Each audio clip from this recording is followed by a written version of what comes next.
Basically दो main बीमारियां हैं जो बी सेल ल्यूकीमियाज होते हैं और बी सेल लिम्फोमास होते हैं। बी सेल मैलिग्नेंसीज या बी सेल ब्लड कैंसर्स जो बोलते हैं, ये दो और जो प्रोसीजर किया गया है इसको बोलते हैं CAR T cell, chimeric antigen receptor therapy. ये दो बीमारियों का फोकस है।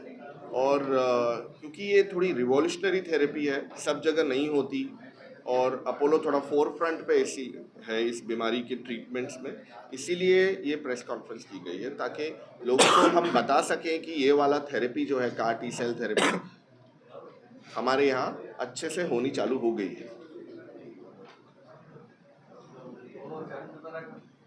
ओके सर, इसका कॉस्ट क्या होता है?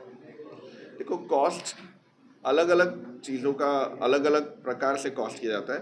अंदाजन मैं बोलूँगा कि अंदाजन 30 to 35 लाख टोटल का खर्चा है ये। सर, इसके सिम्टम्स क्या हैं बीमारियों के? तो ये बीमारी खून की बीमारियां होती है।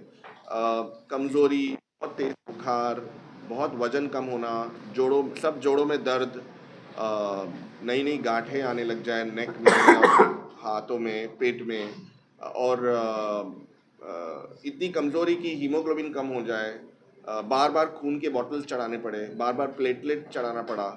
WBC जो हमारी आर्मी होती है, आप सोचिए कि WBC खराब हो जाए, हमारी आर्मी, देश की आर्मी खराब हो जाए, तो अंदर की जो अपनी शक्ति कितनी कमज़ोर हो जाती है।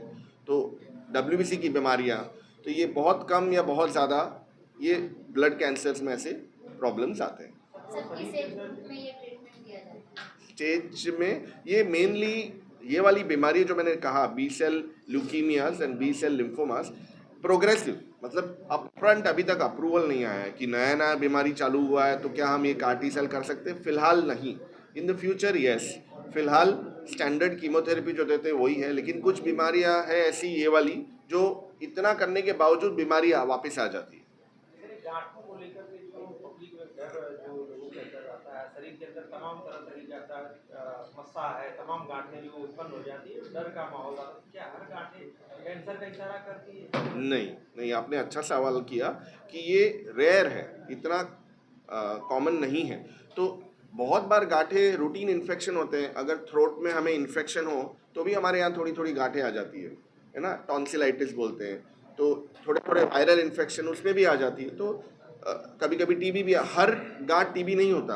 बहुत बार लोकल हमारे बच्चों में अगर स्वेलिंग हो या थ्रोट खराब हो या ठंडा पानी बहुत पी लिया तब भी वो गांठें आ सकती है। सवाल ये है कि क्या वो गांठें वैसी की वैसी है, बढ़ नहीं या जा नहीं रही है, तब ज़रूरी है कि एक सही डॉक्टर्स को दिखाना एट द अर्लीस्ट। तो ये वाली बीमारियां अगर प्रिवेंशन बोले तो प्रिवेंशन नहीं है। We are not at that stage कि इस बीमारी को हम टोटली रोक दें। इनको जल्दी पकड़ा जा सकता है। ये जो सिम्टम्स मैंने बताया, बुखार होना, गांठें होना, हीमोग्लोबिन कम होना, कमजोरी होना, उनको जल्दी, तो इनको जल्दी पकड़ने का तरीका एक ही है, रेगुलर हेल्थ चेकअप करो और एग्रेसिवली जांच करें अच्छे सेंटर पे। हाँ, और जो ट्रीटमेंट रिकमेंडेड है, जैसे कि कई हाई रिस्क ब्लड कैंसर के लिए इमिडिएटली कीमो के बाद ट्रांसप्लांट होना ज़रूरी होता है, तो वो अगर हम टाइम से कर देते हैं तो फिर वो रिकरेंस होने के चांसेस कम हो जाते हैं।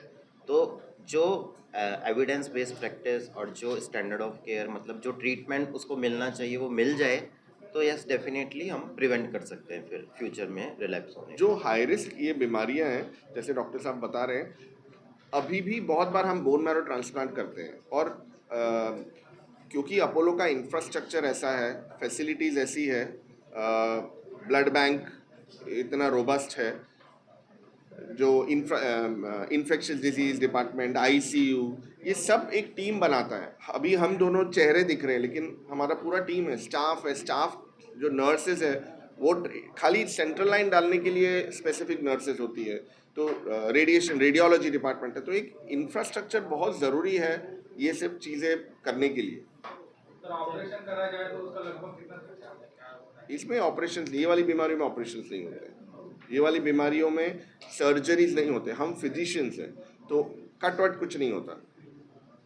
Thank you.